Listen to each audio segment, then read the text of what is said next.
মুহুর্মুহুর ভারী গোলাবর্ষণে কেঁপে উঠছে সীমান্ত এলাকা।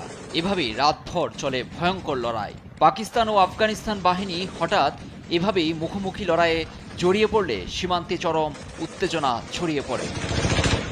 আফগানিস্তানের সঙ্গে পাকিস্তানের স্থলবেষ্টিত সীমান্ত রয়েছে প্রায় ২,০০০ কিলোমিটার। সম্প্রতি রাজধানী কাবুলে বিমান হামলার জবাবে রোববার রাতে পাকিস্তানের সীমান্ত চৌকিগুলোয় প্রতিশোধমূলক হামলা চালিয়েছে আফগানিস্তান।